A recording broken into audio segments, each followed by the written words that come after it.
There's been a lot of hype. There's been a lot of conjecture. There's been a lot of half-truths and a whole lot of conspiracy theories. In this gold market commentary for Friday, February 28th, 2025, I'm going to tell you the truth about what's behind this huge physical flow of gold and silver into the United States from London and elsewhere due to fears over tariffs. Hi, I'm Dana Samuelson, president of American Gold Exchange in Austin, Texas. We're a national physical precious metals and vintage U.S. gold and European gold coin dealership. We can help you with any of your physical needs in the marketplace. We'd love to have that opportunity. So in this update, I'm going to offer you a modest tutorial on hedging and futures trading so you can understand the financial mechanics that have driven most of this market flow of metal from outside of the country into the Comex vaults in the United States, and why so many deliveries have been made, which is abnormal. I'm going to explain to you why I think there's the possibility for a big shock in the silver market going forward. And of course, we'll go over the latest charts for gold, silver, the dollar, and yields. And we do have a silver special as well. So let me get on with my presentation. We're going to start with how hedging works. This is an example of hedging 100 ounces of gold. Now, every physical precious metals dealer in the world, whether you're American Gold Exchange located here in the US or a major international bullion bank like JP Morgan Chase or HSBC, we all have one thing in common. We own physical inventory. And the physical market for gold is very tight for a profit margin, usually 1 or 2%. And if the market moves 3 or 4%, especially down, well, now you're not only losing your margin, you're losing your principal as well. So what we do is we use the futures market to offset the physical that we own to mitigate the price volatility that happens in the precious metals markets. And this is how it works. Now, London is the hub for physical gold. It has been for decades. The London Bullion Market Association is there.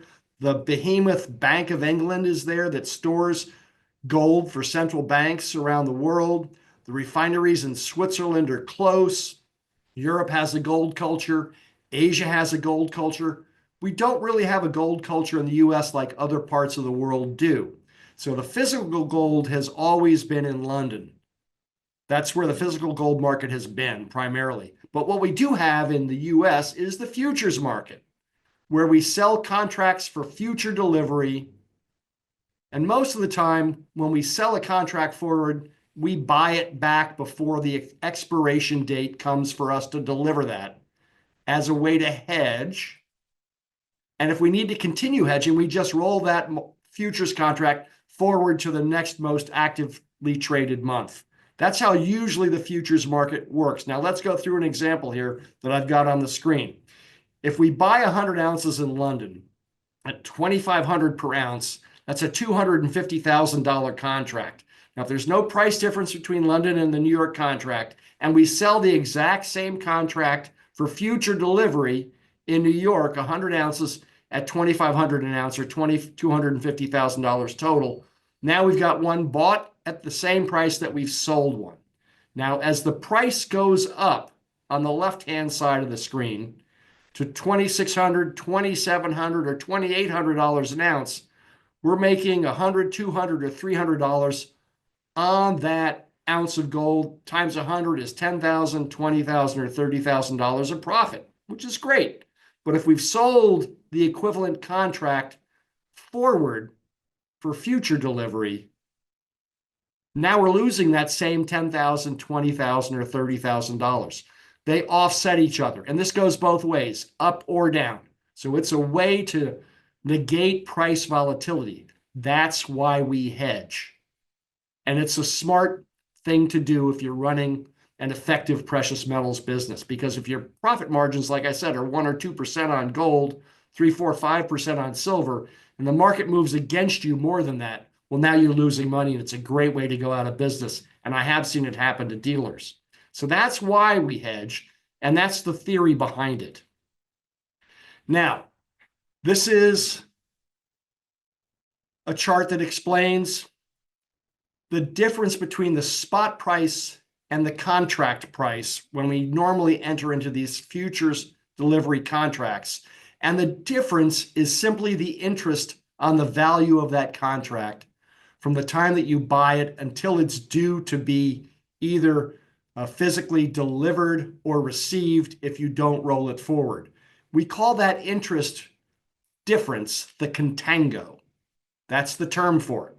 So if I buy on January 14th a contract for March delivery, which is going to deliver on March 28th, the spot price may be $2,900 on January 14th, but that contract may cost me $3,000 an ounce. Now, these are round numbers, or the contango difference is $100 an ounce at that point in time, because that represents the interest amount that will accrue between January 14th and March 28th as I hold that contract. Now, as every week passes, the amount of interest differential to hold that contract diminishes it because you're financing for a shorter period of time. So the contango diminishes every week that passes.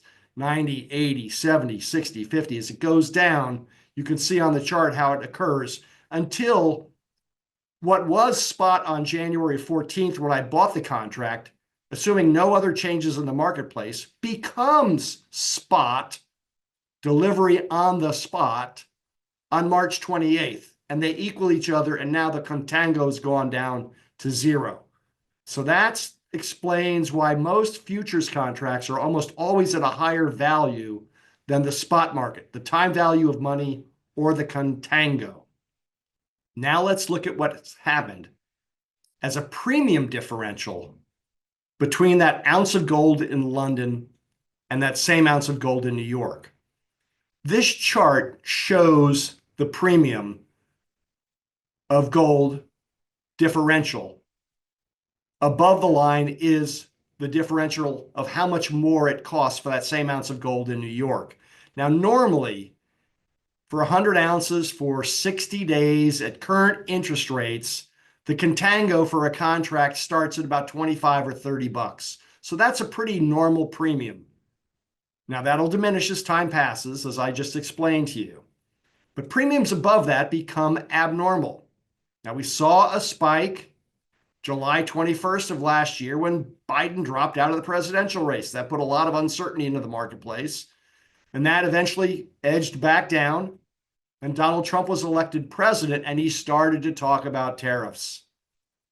And then suddenly the premium started to move substantially higher. And that is the main driver pushing all of this physical metal out of London, out of Europe, out of Asia, into the Comex vaults in New York. Now I'm going to explain the financial mechanics underneath that transaction. But first, let's talk just a little bit about tariffs. These are all the tariffs that Donald Trump has proposed or is enacting, and it's a lot of them. So there's a lot of fear in the marketplace over what may or may not be tariffed, how much, or when. And precious metals certainly could be tariffed. Now, gold is a tier 1 asset. Central banks can hold, and other banks can hold gold on their balance sheets like a treasury. So I don't think gold should really be tariffed because you don't tariff US treasuries. Silver is a different story, however. And 75% of the world's silver supply comes out of Mexico. So the potential, I think, for silver to be actually tariffed is substantially higher than potential tariffs on gold. But that's just my opinion. Okay, this is a real-life example of what's been happening in the marketplace over the last several months. And this is what happens when the premium surges. So let's say I have 10,000 ounces of gold stored in London at either the LBMA or the Bank of England. And now I'm going to short those same 10,000 ounces on the Comex exchange. Now, there's no price differential, so there's no difference for our example here. This is basis gold at $2,900 an ounce, which makes those 10,000 ounces worth $29 million. Now, to secure those contracts on the Comex exchange, I have to put a 10% deposit with the Comex exchange to hold those contracts. That's what they require, a margin of 10%.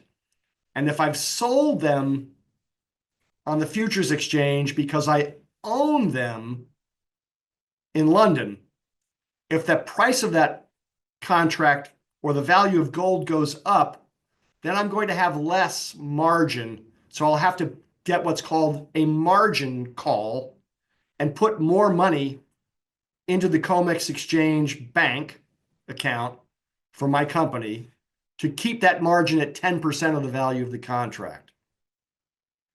The same thing happens when a premium rises and the gold is worth more on the street in New York or on the futures exchange than it is in London. So if you've got that same 10,000 ounces of physical in London and you've sold them at no premium in New York, and now the premium, because of fears over tariffs in New York, goes to $50 higher than London, which is what's happened, suddenly you're underwater $500,000. And those 100 contracts that you sold at $2,900 an ounce are now worth 29 million total, are now 29,500,000. So you've got to come up with an extra $50,000 of margin money immediately. You got to wire it to the Comex exchange because that's the value difference. Now, this wasn't driven by a price change in the gold price. It was driven by a premium change, which doesn't happen very often, and traders don't expect it to happen. So if you have this position owned and hedged and the premium pops over tariff fears, suddenly you've got a big margin call, number one. But more importantly, when it's time for that contract to be delivered that you sold, you're going to lose that $500,000. And if you roll it forward, which is possible too, and that premium declines, you're going to lose that premium decline. But if you actually bring the metal over that's in London that you own or can buy at the spot price and deliver it to the exchange against those contracts, then you get the higher New York price and you actually harvest the premium, stopping your loss. You get it back. So now you're not losing money because you've actually delivered on the contract that you sold. And this whole premium pop that occurred starting in December, or November actually, caused a lot of people that had hedges, big hedges like this, to suddenly get a margin call and then to be forced to deal with a big potential loss. So what's the solution to the problem? Get the gold out of wherever you can and bring it into New York and deliver it to the Comex exchange. And if you do that and deliver the contract instead of buying it back and then rolling it forward, which is what happens 95 to 99% of the time, if you deliver it, you're going to recapture the premium that you lost when the premium popped higher, and you're not going to lose money. But it's also a profit opportunity. So now not only are you protecting what you already did, you can do it again and again and again and harvest that premium differential if you have the ability to move the metal in a timely manner and can store it over here and get financing for it if you need that. And that's what the big bullion banks have. They've got storage facilities, they've got financing that's better than we have. And that's why so many thousands of ounces have come over for this reason, to stop losses and to earn profits. And that's the motivation behind everything that's been happening. So here's a chart of gold stocks swelling into the New York warehouses. From February to November, the average inventory size was about 17 million ounces. And now we've added more than double, 20 million ounces to that. Okay. And in the great scheme of things, that's about the same that we put in during COVID when demand for physical gold exploded in the US. Delivery mechanisms, primarily airline flights, were impaired, and refineries in Switzerland were impaired by COVID as well. This is a different situation. This is a financial equation to beat potential tariffs, because if a tariff is applied, it's potentially a lot more percentage-wise than financing and shipping costs and the current premium that's existing in the marketplace. So at the bottom of the screen, you can see Comex 100-ounce gold contract deliveries for December were 25,800 contracts. January, 22,538, which is a bit higher than normal. February, which we've just completed, is a monster, 76,567 contracts, 3 to 4 times normal value for the very reasons I've just explained to you. And March is already off to almost 10,000 deliveries in just a day or two. And 60 million ounces of silver have been added to warehouse stocks as well. And the difference between gold and silver is central banks own physical gold. There's big piles of it in vaults lying around the world that can be borrowed, leased, or used for this purpose. But the central banks don't hold silver stocks. So the available supply of physical silver is being much more dramatically strained by this whole metal movement. And it's putting what's available outside of the US, now that the US has a big pile of it, it's putting what's outside of the US into potentially a tipping point for availability for physical silver. Manufacturers who need silver for solar panels, electric vehicles, and other uses are happy to pay the interest money on having the silver in the US that they may need in 2 months, 3 months, 4 months, 6 months from now. They're happy to pay that interest charge right now, because if a tariff comes, it'll be a lot higher. And 75% of the world's silver comes out of Mexico, and that could be tariffed. Now, Canada is a big gold producer. They produce a lot of gold from their gold mines. But gold is, like I said, it's a tier 1 asset that you can hold on your books like you can hold a treasury as a bank reserve that's safe and stable. It doesn't make sense to me that gold gets tariffed, because you're not going to tariff a treasury. But silver, it could get tariffed.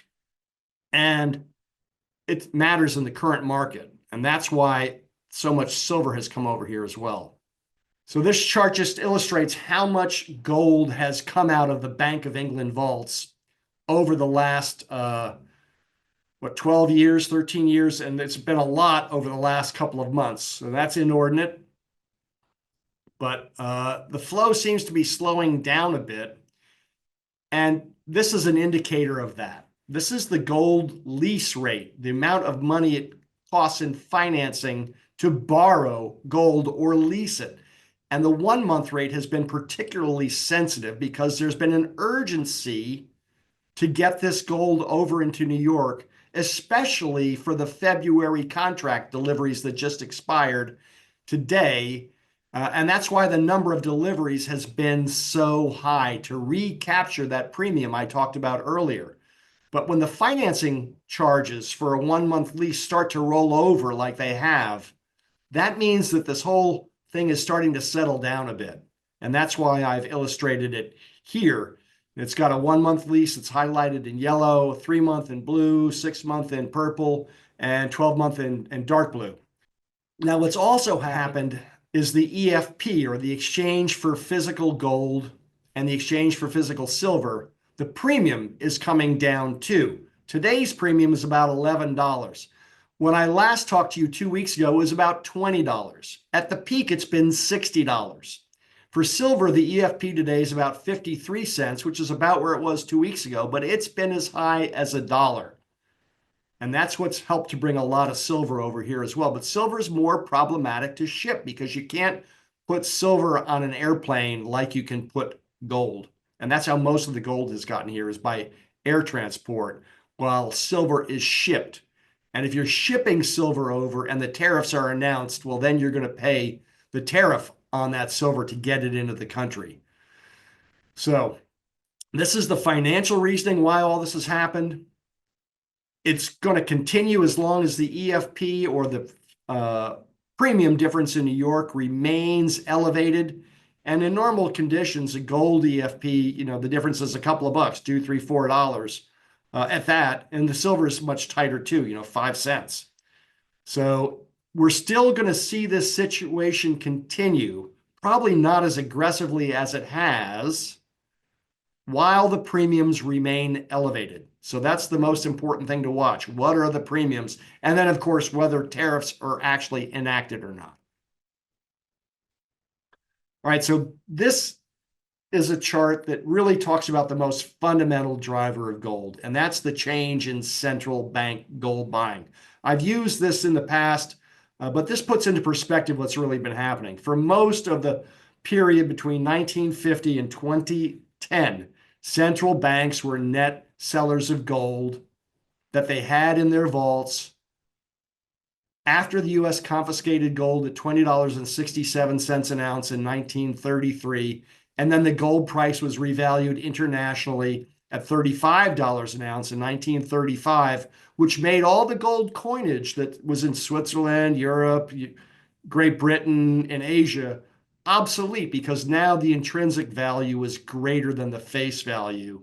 So central banks took all that gold, and a lot of it stayed in coin form or bar form, was melted into bars. But the point is, after World War II was over and the dollar became the world's reserve currency backed by gold, they didn't have a need to continue to hold gold. So central banks have been primarily net sellers of gold for that big period of time, 1950 to 2010, 60 years. But then the great financial crisis came and debt exploded, and central banks became net buyers of gold to mitigate their risk against other countries' currencies losing value through financial instability or financial malfeasance, through creating just too much debt. The whole world is awash in debt now. And let's put this into perspective to what's happened in the last couple of years. This is a chart that shows that change in buying going back to 2010 to 2021. On most of those years, central banks bought on average about 500 tons of gold. But after Russia invaded the Ukraine, we sanctioned them, we seized their assets, and kicked Russia off the SWIFT international bank transfer system. Central banks around the world said, well, if they can do it to Russia, the US can do it to us. But if we have gold in a vault, it can't be seized or sanctioned. So gold central bank buying over the last 3 years has doubled to over 1,000 tons a year. It really started to affect the price last year when gold ran over $2,100 all the way to $2,800 in October. And despite the record high price last year, central banks still bought the third highest total in 2024, as you can see, to 1,045 tons. And this is fundamentally the most basic driver of gold. And now you've got this huge influx of 20 million new ounces of gold into New York. And what this is really saying is that, hey, gold is reasserting itself as the world's reserve currency in times of uncertainty. And perhaps the US is going to relearn that culture, which we have shunned since the 30s, while the rest of the world has continued that culture. Okay, let's get into our charts. This is a 1-year gold chart. You can see gold has been on a pretty steady surge higher since last summer, June, July, when it was about 2350. We got all the way up to 2963 2 weeks ago, and now we're in a corrective phase with the market selling off, profit taking. Some of the uncertainty over what tariffs are going to come when is being resolved, but there's still a lot more uncertainty to come. Gold, as we speak, has broken that 2875 support line that I have at the top of the chart. I've got today's price action drawn in that red dotted line. Gold came down on the futures market to about 28 63, which is where that red dotted line bottoms, and it bounced back up a little bit above that as we went into the New York close. So we're going into a real corrective phase right now after peaking a couple weeks ago. We're breaking support at 28.75, and I see the next support level about 27.50, 27.75, with upward resistance, about where we are now. Now, it's possible gold could just be in a bit of a short-term corrective phase, and it could rebound. The chances are probably more likely that we get a bit more of a profit-taking sell-off and we get closer to 2,800. Time will tell. But I think that there's going to be real big support under this market at 2,800 and again at 27.50. I don't think we're going to see a big washout of any kind, of any material degree. This is a 6-month candlestick chart, which shows the same trading, but on the daily highs and lows. And you can see off to the right today's price action in that red dotted line. And the arrow is about where the market ended trading today. Again, over 28.75 is pretty toppy right now as we look at it, with support at 2,800 and then support coming in again at 27.25 to 27.50. I do think there'll be a lot of buying at 2,800 if we get to that, and then a lot more buying at 27.50 if that happens. So I would look at this dip as a great buying opportunity. I don't know how long-lived it's going to be, but gold is certainly due for a bit of correction after all the froth that we've seen in the marketplace over the last couple of weeks because of all the things that have been happening. This is a 1-year silver chart, and silver has been much choppier with a less of an upward direction than gold.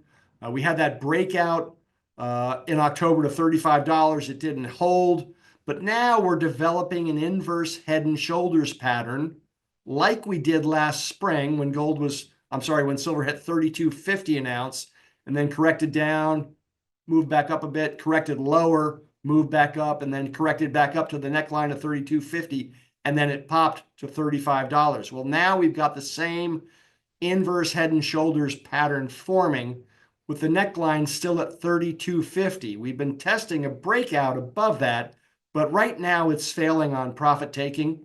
And I've drawn off to the right today's price action with that little red dotted line. So I see a right shoulder forming with a neckline at 32.50 inversely.